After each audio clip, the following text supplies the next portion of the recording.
Thank you, Mr. Chairman, and good afternoon, or it's even maybe evening. I will cover benign masses of the kidneys, and we start immediately with a question: how common are benign masses of the kidneys? Of all space-occupying lesions found, how many are benign? Is it 90%, 75%, 50%, 25%, or is it as low as 10%? So please vote now.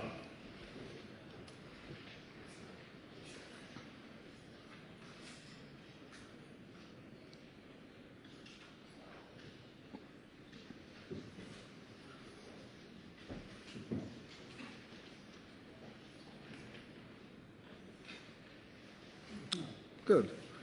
For those of you who didn't vote for 90%,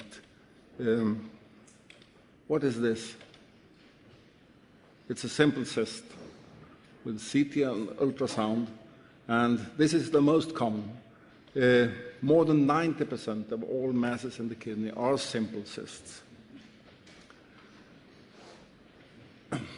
Simple renal cysts are found in 50% of the population over 50 years of age. And the mean age of patients undergoing MDCT of the abdomen is far above 50 years.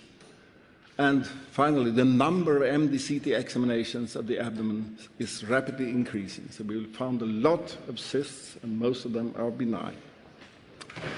When you find a lesion like this, you first have to decide, is it cystic or is it solid? And then in an old book, I once read one of the rules for radiology. If a cystic renal mass does not meet the radiological criteria for a simple renal cyst, it must be considered malignant. This was from a book from Soran Barbarik. I've tried to find an image or a picture of Soran when googling, but it wasn't possible. I found his name at several locations, but I didn't find a picture. This was the only guy with the name Barbarik I found. However, when it's maybe funny that I start with the rule number 3, but I think that these golden rules, it's the same as with these 10 commands. You don't rearrange the order of the 10 commands. And then when you have decided if the mass is cystic, then you have to decide, is it a simple cyst or is it a complicated, a complex cyst? So going back to rule number 3, maybe this is too rigid, because following this, if every cyst which not fulfill the criteria of a simple cyst should be followed, then you will have a mountain of patients you have to follow.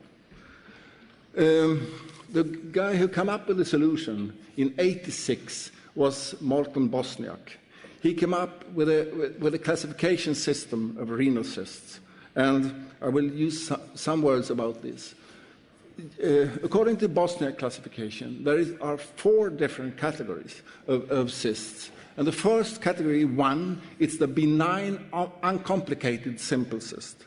And this is a cyst which is homogeneous with a fluid attenuation below 20 Hounsfield units. It has a hairline thin wall, a sharp regular interface to the kidney, and no septations, no calcifications, and no enhancement. If the cyst fulfills all these criteria, it's a category 1 and a simple cyst. Then we have to discuss, what is enhancement? How much is that?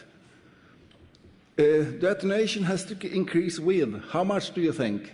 1, 5 Hounsfield units, 10 Hounsfield units, 15 Hounsfield units, or 20 or even 25 Hounsfield units. Please vote now.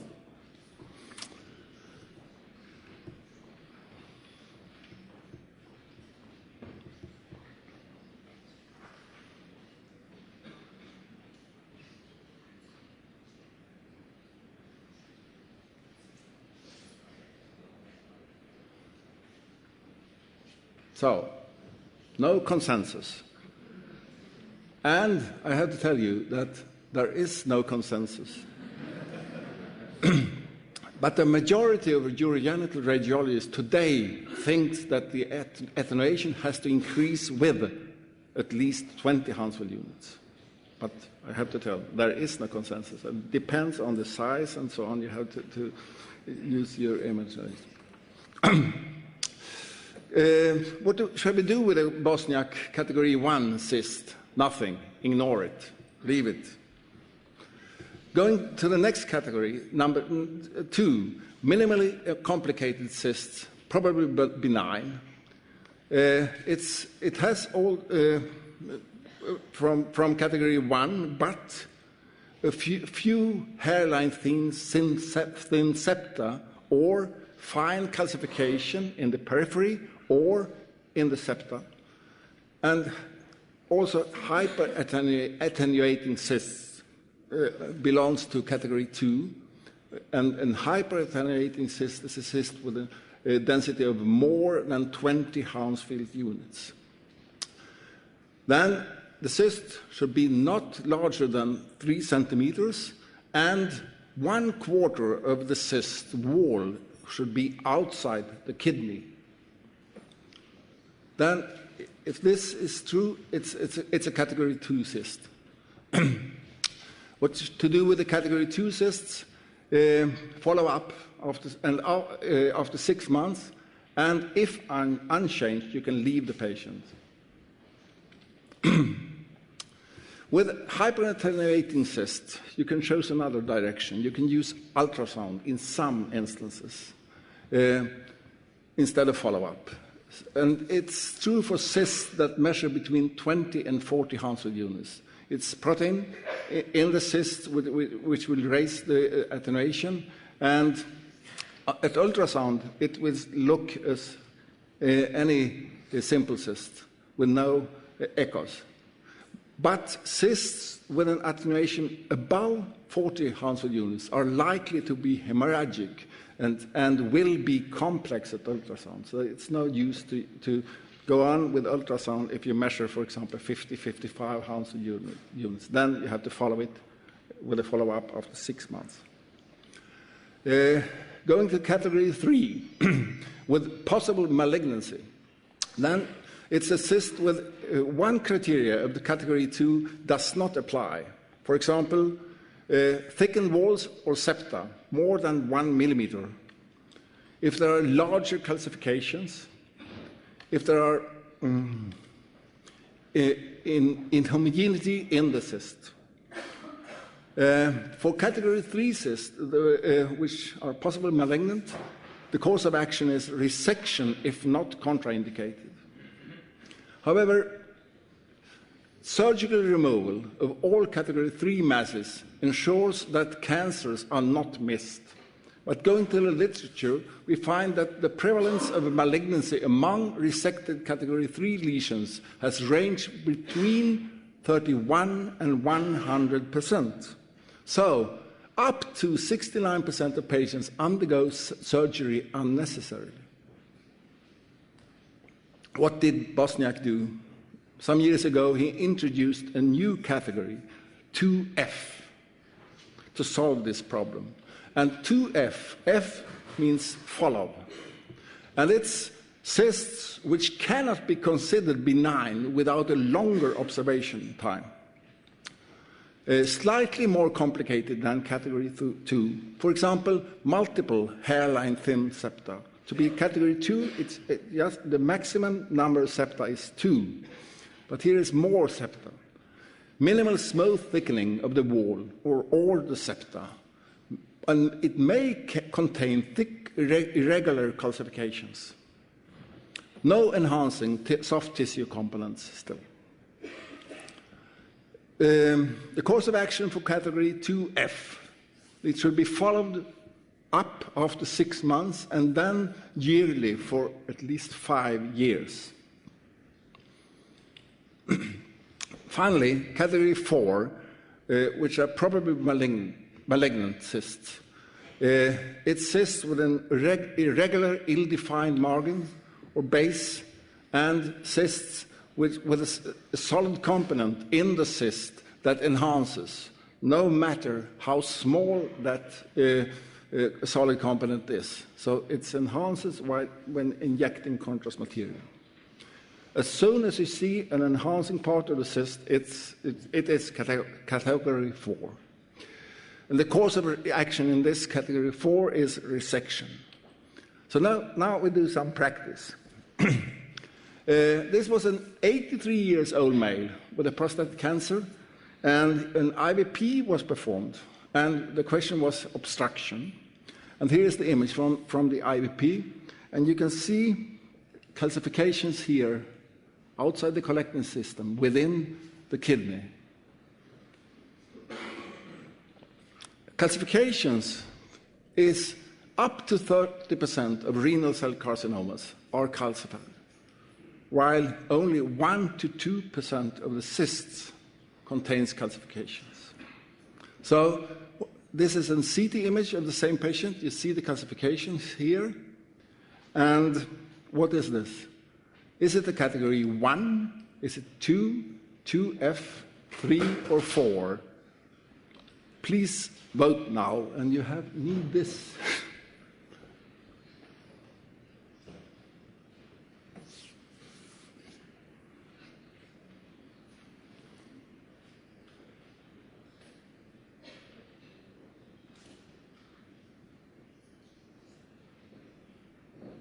Mm-hmm. 2F, 3, and 4 are almost equal, not equal. It's number 3, or 3, which is winning.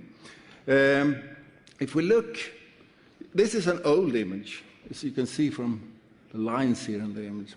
But from the beginning, I categorized this as a 3 here. But today, with a new category 2F, I should put it there because the patient was operated and it was a benign renal cyst. And I think there is no enhancement. And with this is just calcifications in the periphery. And it should belong to F, I think. Next patient is a 47-year-old male, right-sided flank pain, ureteric stone, or obstruction was the question when doing this examination. And here are some images. It's the unenhanced, the corticomedullary phase, and the excretory phase. And you can see the cystic mass with some central tiny calcifications here. To which category does this patient belong? Is it 1, 2, 2F, 3, or 4? Please vote.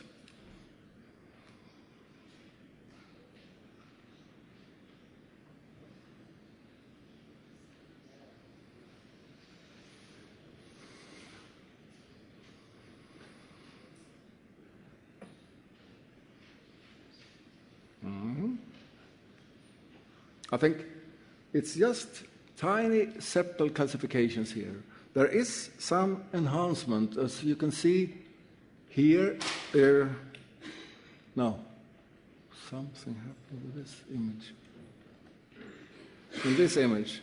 But this is an enhancement of a septa, and that's okay. It's no nodal enhancement. So I should say that this belongs to category 2. Next patient was a 73-year-old female with painless hematuria. And here are some images from that examination, unenhanced, corticomedullary, and finally the excretory phase. In which category will you put this patient in? 1, 2, 2F, 3, or 4? Please vote.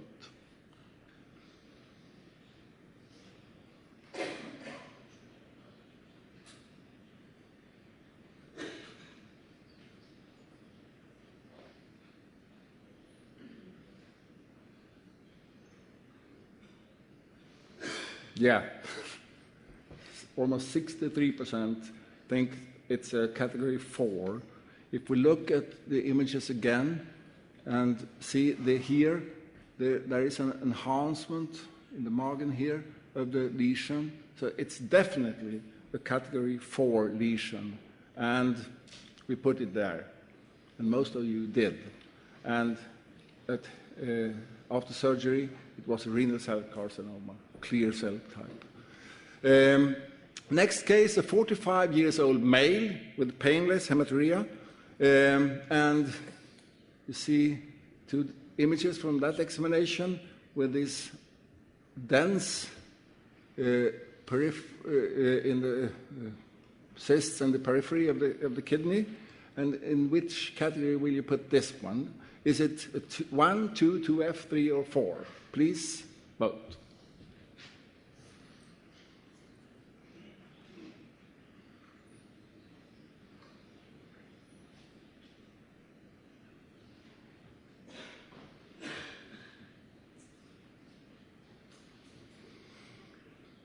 Yeah.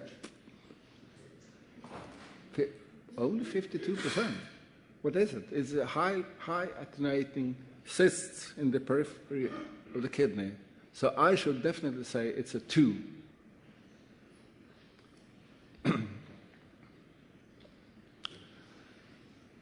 This female, 44 years old, with recurrent upper urinary tract infections.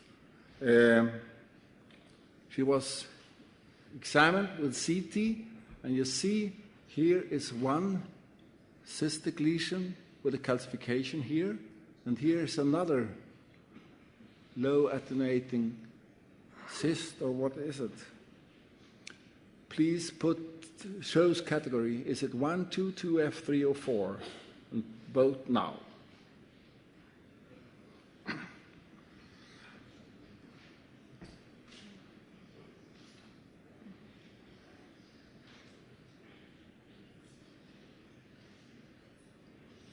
So here,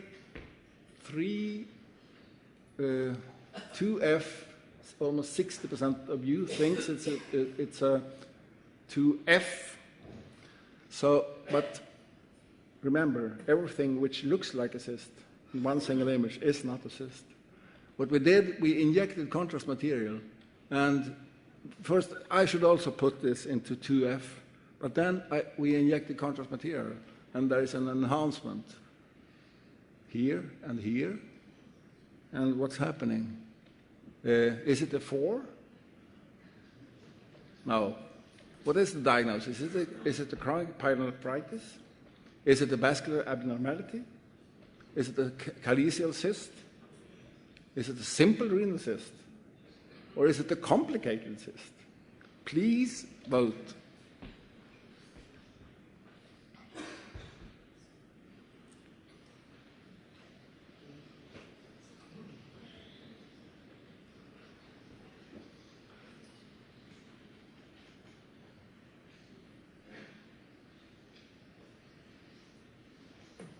Yeah, more than 60% thinks it's a calyceal cyst, and here you can see it.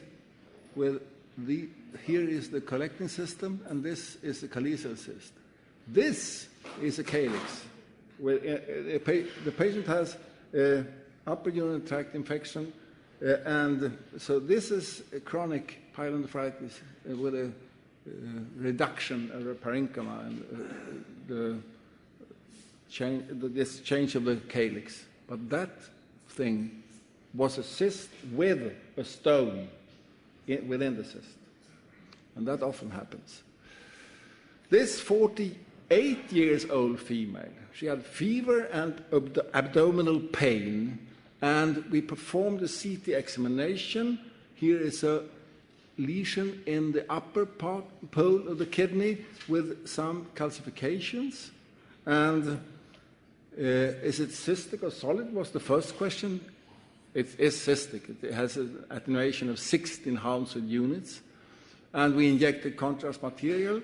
Nothing happens with that cyst. It's a 19 now, and that was not any change. And so now I need your help to categorize this one and vote now for 1, 2, 2F, 3, or 4.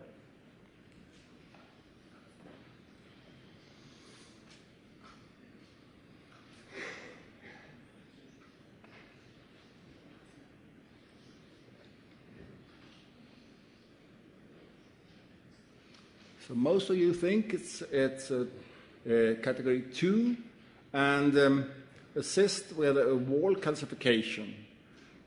I then have to show you the next image of that patient, because you put it into 2, and I do the same. But if you go one step downwards, it looks like this. A strange calcification here, going outside the kidney. This patient had strange habits. She was eating metal objects. And this time she had had pins for breakfast. And one of these pins didn't pass. Instead, it punctured the duodenum here and entered the kidney. So this is an abscess. Bacteria has traveled along the pin into the kidney, and this is an old abscess, looking like a cyst. Now, we leave the cysts and go for the solid masses. And then you have to decide, when you find a solid mass, you have to decide, is it benign or is it malignant? Now we go to rule number 1 from Barbaric. If a renal mass is solid, it must be considered malignant. And when I started in genital radiology, once I learned that more than 95% of all solid renal masses are malignant. But it isn't true today. Maybe I've read this paper where they looked at 2,770 resections of solid renal masses, and they found that 12.8% were benign. And if the mass was below 3 centimeters, it was 25% were benign. It was less than 2 centimeters, 30% were benign. And finally, if it was less than 1 centimeter, 44, almost 50% were benign. And this is a paper from Frank in Journal of Urology in 2003. But when you find a solid mass, always first think about cancer. But then you sometimes think, is it perhaps a result of something else? Is it a result of infection? Is it a result of, is it an infarction I'm looking at? Or is it traumatic? Or maybe it's a vascular abnormality.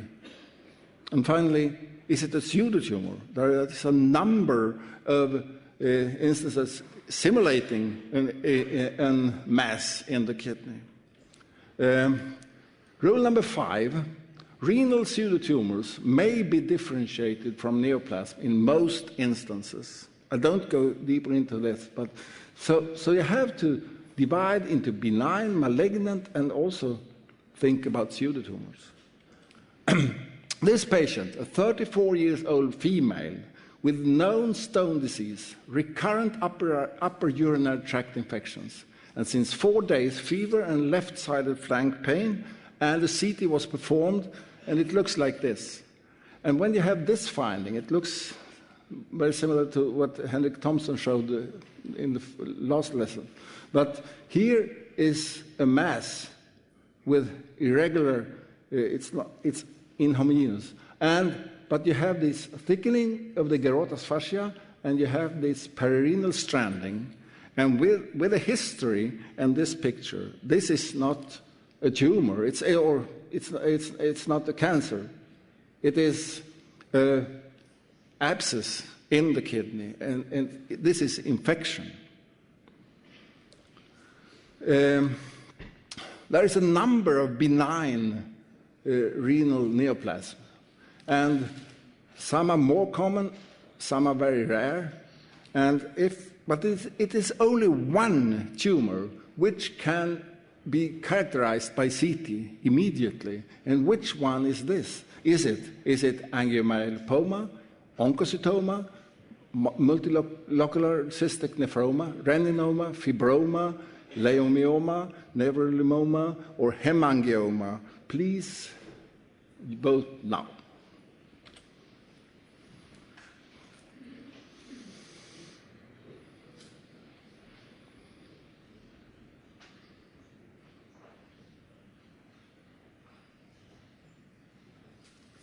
Yeah, that's good.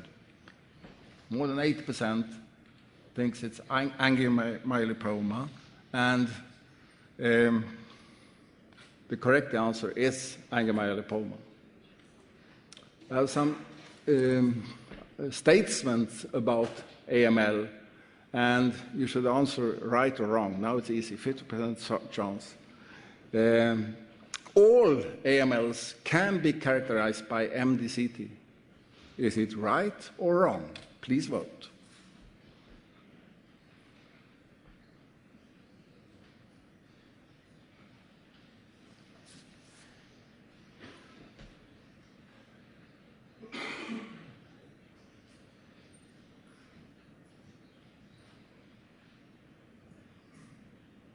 Yeah.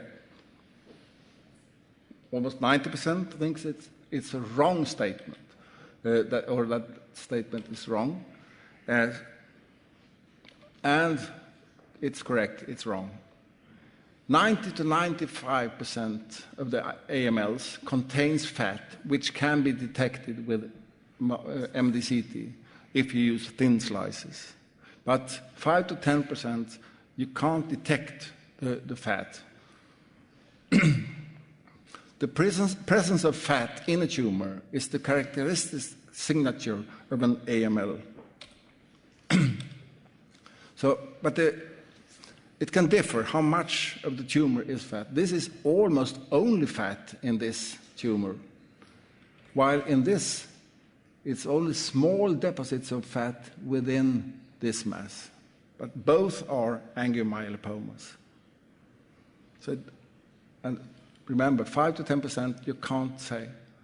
Another statement, is it right or wrong? The majority of patients with AML have tuberous sclerosis. Is it right or wrong? Please vote.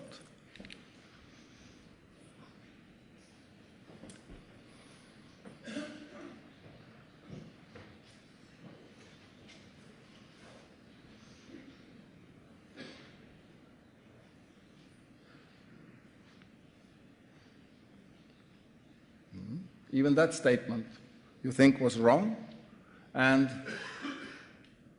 it's correct. Only 20% of patients with AML have tuberous sclerosis, while 80% of patients with tuberous sclerosis have AML, often multiple AMLs in both kidneys. Next statement. AMLs larger than 4 centimeters have a tendency to bleed, sometimes fatal. And is that right or wrong?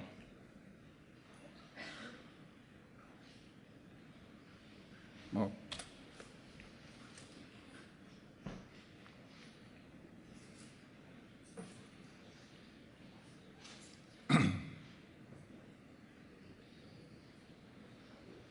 That was 70%. 3/4 of you think it's the right statement, and I agree. AMLs larger than 4 centimeters, they do sometimes bleed, and it can be life-threatening. They bleed a lot. AMLs less than 4 centimeters are very seldom symptomatic. Follow up with, but if you find them, you should follow them after 6 to 12 months and see if they grow. Because if they grow, when they reach above 4 centimeters, there is the risk for bleeding. AMLs 4 centimeters should be embolized or resected.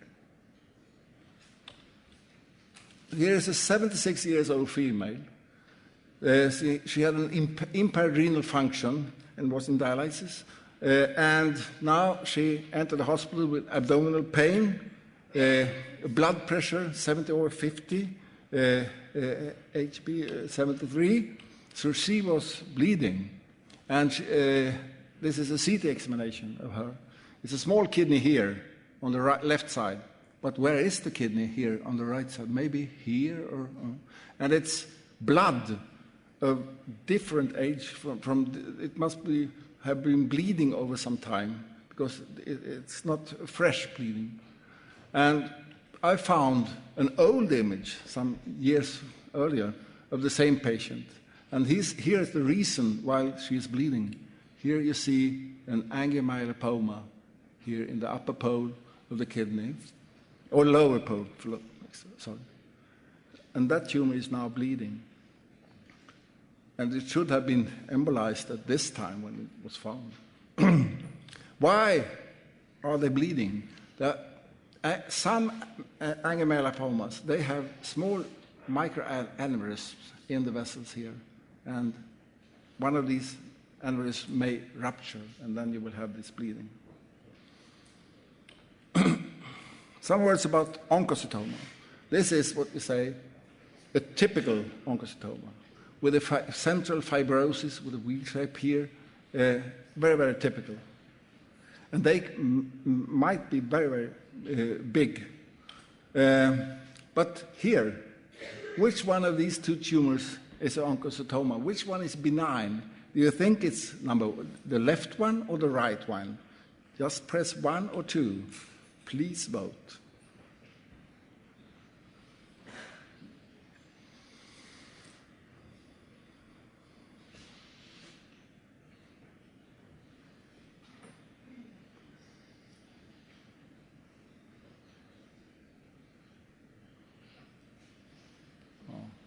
Almost equal, or maybe a majority, but not that much difference. And I think my message is you can't tell.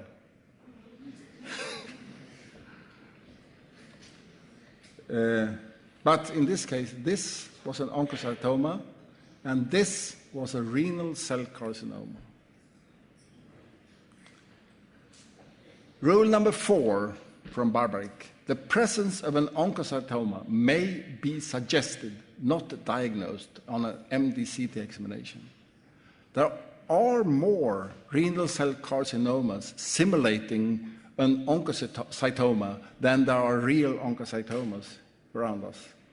So I used to tell younger doctors, forget about oncocytomas, but because they are problematic, because most of the tumors looking like an oncocytoma, they are renal cell carcinomas. The number of CT examinations of the abdomen is increasing, and the number of incidentally found solid renal masses is increasing. Today, it's more than 50% of all renal cell carcinomas are incidentally found.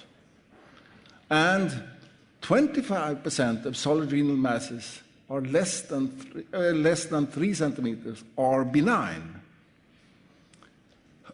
What shall we do with all these lesions?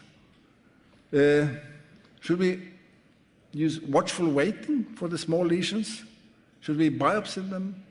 Should we treat them with RF or laparoscopic resection or nephrectomy? Or even this is a huge problem. It's a mountain. But I think if you follow this, if you have a solid renal mass which is below 3 centimeters in diameter, then the first question is it fat containing? Because if it is fat containing, then you should follow it. Follow up after 6 to 12 months and see if it's growing. And if it's growing, or if it's above 4 centimeters, then you should embolize and resect it, or resect it.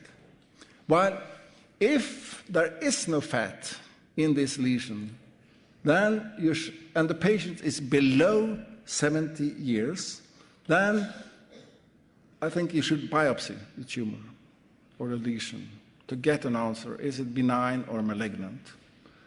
While if the patient's more than 70 years with this lesion, I should recommend follow-up after 6 to 12 months, looking for growth, because even renal cell carcinomas are slowly growing. So if you follow this, your problem may turn from a mountain to a stone, but the stone can be big. So, thank you.